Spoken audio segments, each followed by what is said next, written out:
म किन आएको थाहा छ तपाईँलाई यहाँ आयो सो मैले चाहिँ जति भ्लग गरेर न्याय पाइनँ अनि न्याय माग्न चाहिँ आज स्वयं दरबार आएर न्याय माग्छु म अब यो हेर्न अझै सुतिरहेको चाहिँ उठाउन बेबी उठ काठमाडौँमा फुल हालेर आएको काठमाडौँमा फुल हालेर आएको कति खाएछ धेरै दिएछ मैले योपालि त अन्त बाटोमा भर्नु पर्थ्यो लेक घुम्ने जाने हजुर कहाँसम्म पुग्ने कहाँसम्म दाइ हो पृथ्वीनारायण शाह दामी के माग्यो त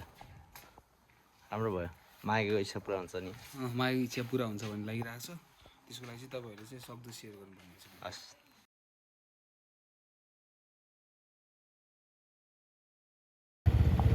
ओ दाइ हेलो दाइ त तल पुग्नु भइसकेको छ good morning guys once again good morning खोलिदिनु त पर्दा हामी गोर्खामा छौँ ऐना हेरिदिनु त कस्तो देखिरहेछ भूत जस्तो देखिरहेछ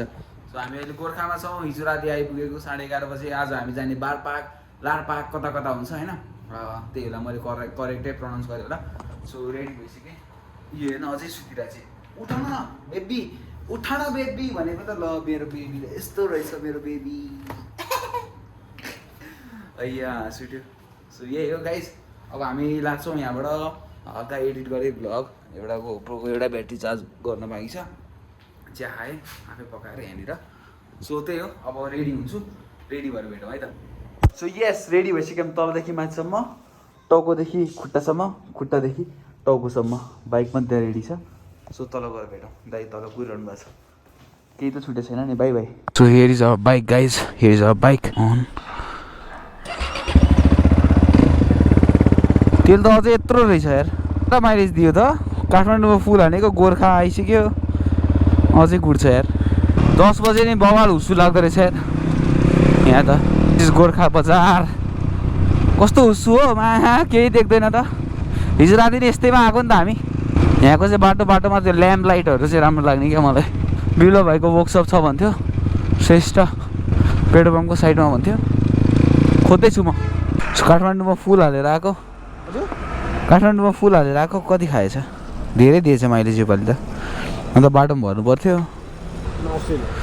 तपाईँको बाइक काठमाडौँबाट चितवन र मेरो भयो नि त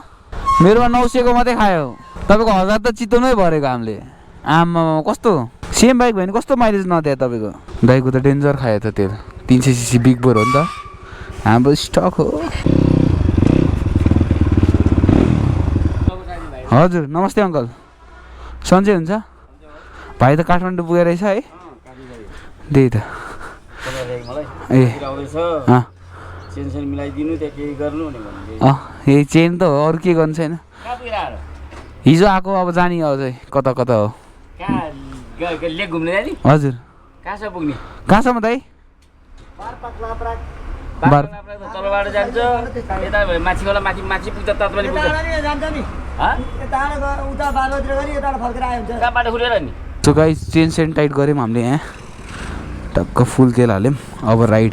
अब हामी सुरुमा यहाँबाट कहाँ जाने दाइ दरबार होइन त ल राइड सेफ त्यो हिजो जस्तो ट्रकसँग जुत्न नजानु होला है ट्रकसँग जुत्न नजानु होला ट्रक ड्राइभरले कम्प्लेन गरिरहेको थियो क्या तपाईँको साथ देखेर हामीलाई डर लागिरहेछ भनेर सो अलिकति बिस्तारै चलाइदिनु होला लाग्छु है नमस्ते लागेको धन्यवाद अब हामी यहाँबाट दरबार जान्छौँ सुरुमा पृथ्वीनारायण शाहको एकीकरण गरेको ठाउँ यहाँबाट सुरु भयो नि त युद्ध गोर्खा एउटा छुट्टै थियो तर यो गोर्खाले गर्दा हामी सिङ्गो नेपाली एउटै नेपाली भएर बस्न पाएको छौँ गाइस त्यही भन्न चाहन्छु हो ट्राफिक दिएर सातो जाने क्या भिड त उठाउनु पऱ्यो मेरो है यहाँ अड्किरहेको छ क्या यतापट्टि हाइट काक्काना जस्तो भएछ मिलिहालौँ हो पृथ्वीनारायण शाह दामी भगवानै हो उडाउँदै उडाउँदै आयौँ हामी हल्का घाम देखियो अब घाम लाग्छ दामी पारामा तल बादल माथि हामी हुन्छौँ अब हुस्सु भिडियो राइड गर्नु नि मजै आउँछ guys proud to be Nepali proud to be Gorkhali guys अघि त पृथ्वीनारायण शाहको त्यो यस्तो गरेर स्ट्याचु देख्दा त क्या त्यो मुटु नै सिरिङ्ग भइरहेको चिसो गोर्खालीको छोरो म गोर्खे मेरो नाम कत्रो खतरा खुकुरी क्रस रहेछ ढोकामा र हजुरलाई गोर्खा घुमाउँदैछु मैले सूर्य देवता नमस्कार द ओन्ली लिभिङ गडेज रे क्या एउटा यस्तो मात्रै भगवान् हो जो चाहिँ जीवित हुन्छ भनेको हाम्रो सूर्य देवता हो ल ल ल हामी बादलबाट माथि आयौँ ल ओहो बवालमा पुरा माथि दरबार पनि देखिसकेँ मैले this is my first time man so excited man एकदम excited so welcome to Gorkha हाम्रो गाउँमा स्वागत छ है तपाईँलाई सो गाइज हामी दरबारको अब भित्र छिर्दैछौँ दाइ कस्तो लागिरहेको छ त तपाईँलाई म किन आएको थाहा छ तपाईँलाई यहाँ सो मैले चाहिँ जति भ्लग गरेर न्याय पाइनँ अनि न्याय माग्न चाहिँ आज स्वयं दरबार आएर न्याय माग्छु म अब के हामीले न्याय पाउँछौँ त दाइ अवश्य पाइहाल्छ यहाँसम्म आएपछि है यहाँबाट दाहिने होला नि त घुम्ने यो थाहा छैन दिदी पनि राइट हान्नुपर्छ के चाहिँ भने सर्कल क्लक वाइज त्यसै क्लक सुल्टो घुम्दैन नि त दाइ उल्टो नि घुम्थ्यो होला होइन धुप पनि हामीले यसरी घुमाउनुपर्छ क्या यसरी घुमाउनुहुन्न त्यस्तै कुरा हो यो चलिआएको चलन घडीले सिकाउँछ न्याय माग्न हामी गोर्खा आएको छौँ न्याय पाउँछौँ भन्ने आशा छ त्यही नै हो पछाडि माउन्टेनहरू देख्न सक्नुहुन्छ क्या दामी हिमाल त्यो तलको बाटो है सही हो जता हेऱ्यो नि हामी त एकदम कुहिरोभन्दा माथि अघि भ्लगमा हेरिहाल्नु भने तल बजारमा घाम लागेको थिएन यहाँ टन्टलापुर घाम छ यो चाहिँ भाइरल छ यो ठाउँ चाहिँ हामीले देख्ने चाहिँ यो भाइरल यसरी देख्छौँ होइन दरबार के होला यो के अब शान्तिकै चिनो त होला नि गाइस सो फाइनली आफ्टर 10 मिनटको वाकमा हामी मन्दिर आइसकेको छौँ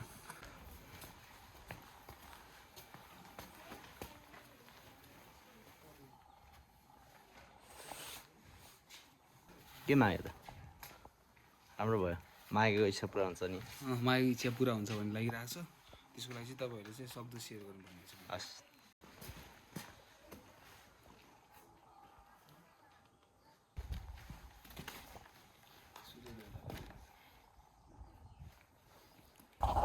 सो भर्खरै मन्दिर ढोकेँ मैले यता दरबार ढोक्नु छ दिस इज गोर्खा दरबार न्याय पाउनु पर्छ अब हामीले पनि न्याय पाउँछौँ भन्ने आशा को साथ आएका छौँ यहाँ चाहिँ घन्टीहरू रहेछ के रहेछ है हेर्न मिल्छ मिल्दैन ठुलो घन्टी होला यो पहिला दरबारमा बजाउने टाङ टाङ गर्दै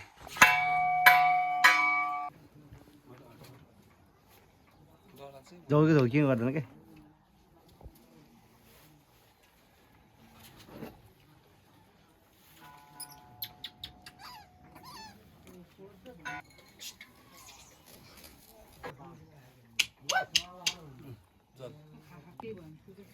थ्याङ्क यू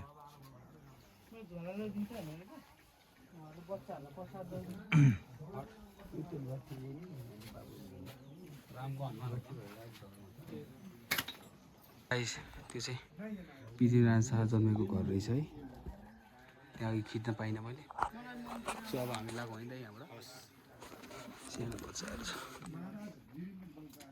के दामी भ्यू छ यो रुखहरू चाहिँ दामी रहेछ है दाइ हिमाल हेर्नु सक्नुहुन्छ पछाडि वाउ सो अब तल जान्छौँ हामी अब तल कतै गएर ब्रेकफास्ट खान्छौँ होइन दर्शन गरियो होप सबै मेरो कुराहरू सुनिदिनु हुन्छ होला सो गाइस यहाँ चाहिँ भ्लग गर्ने चक्करमा भ्लग एडिट गर्दै थिएँ त्यसको चक्करमा खाएको के खाएको देखाउनै बिर्सिछु त्यही पेट दुख्छ भनेर देखाइनँ मैले मिठो खाइयो है के खाइयो दाइ प्यानकेक अनि अन्डा अनि कफी खाएँ सो त्यही नै हो मिठै थियो खानेकुरा एकदम मिठो लाग्यो पेट चाहिँ चर्केछ मेरो टक्क भुँडी लाग्यो जस्तो भएको छ भुँडी लाग्यो भने भर्खर अन्डा खाएर पुग्यो हो दरबार उतै छ बाई बाई दरबार सिउ सुन ल बाइकमा भेटौँ पहिलो दिन लेट भयो भने सधैँको सेड्युल बिग्रिन्छ भने जस्तै 1 बज्न लाग्यो है अब हामी यहाँबाट निस्किँदैछौँ लारपाकतिर जान्छौँ अब सायद भोलि पनि ढिलै उठ्छौँ होला आज पनि ढिलै पुग्छौँ होला रेसी सकेसम्म टाइममा जान चाहिँ कोसिस गर्छौँ हामी है त अब हामी एकछिनमा फेरि बादलभित्र छिर्छौँ भनेर ओइ क्या चिप्लोमा घर इन्जोइङ द राइड र चाहिँ हामी तलतिर जानुपर्ने रहेछ माथि गएको गोर्खा अब यताबाट बारपाकतिर अहिले चाहिँ हामी तल बेसीमा छौँ अब यहाँबाट हामी लेक चढ्दैछौँ बारपाक अब इन्क्लाइन सुरु हुन्छ है त बल्ल मैले ठ्याक्क 0 लेभलबाट सुरु गरेको थिएँ ग्राउन्ड लेभलबाट अब हामी उकालो चढ्यौँ त्यही अब डिस्टेन्स कति किलोमिटर छ भनेर थाहा पाए चाहिँ त्यही अनुसार सजिलो हुन्थ्यो है माइन्ड मेकअप मलाई त थाहा नै छैन किलोमिटर कति हो यहाँबाट फर्स्ट टाइम घुम्दैछु यार यता दामी लागिरहेको छ ठाउँ माथि त मिठो घाम लागेको थियो अब तल यस्तै हो ओ तोरीबारीमा तोरीबारीमा तोरीबारीमा तोरीबारीमा तोरी फुल्ने गाउँ ज्वाइँ मेरो नाउँ भन्थ्यो एउटाले छोरी भएको थियो यतातिर त सुटिङ भएन नि त्यो दामी सिजन छ अहिले पुस माघको महिना कत्रो ठुलो थियो उडेर गइहाल्यो नि सो गाइस यस अहिले चाहिँ म घरमा छु आज माघे सङ्क्रान्ति हजुरहरूलाई पनि माघे सङ्क्रान्तिको शुभकामना दिन चाहन्छु न्याय पाइनँ भनेर म गोर्खा पुगेको थिएँ गाइस सो होप तपाईँहरूले सेयर गरेर न्याय दिनुहुन्छ होला मलाई भन्न चाहन्छु सो त्यही नै हो यो भिडियो कस्तो लाग्यो राम्रो लाग्यो मलाई लाइक सेयर सब्सक्राइब गरिदिनु होला अनि पार्ट 3 को लागि वेट गरिदिनु होला पार्ट 3 मा चाहिँ हामी बारपाक जान्छौँ जहाँ चाहिँ भुइँचालोको केन्द्रबिन्दु रहेको थियो सो त्यो ठाउँ अहिले कस्तो भएको छ भने त्यो ठाउँ पनि देखाउन चाहन्छु सो गोर्खा घुम्न एकदम रमाइलो लागिरहेको छ अझै तपाईँहरूलाई गोर्खा घुमाउने छ अर्को पार्ट 3-4 वटा पार्ट अझै आउन बाँकी छ सो माया गरिदिनु होला सपोर्ट गरिदिनु होला त्यही भन्न चाहन्छु till then keep loving keep supporting Twinsrider vlogs Ram Bikram Thapa Jai Nepal see you soon in next video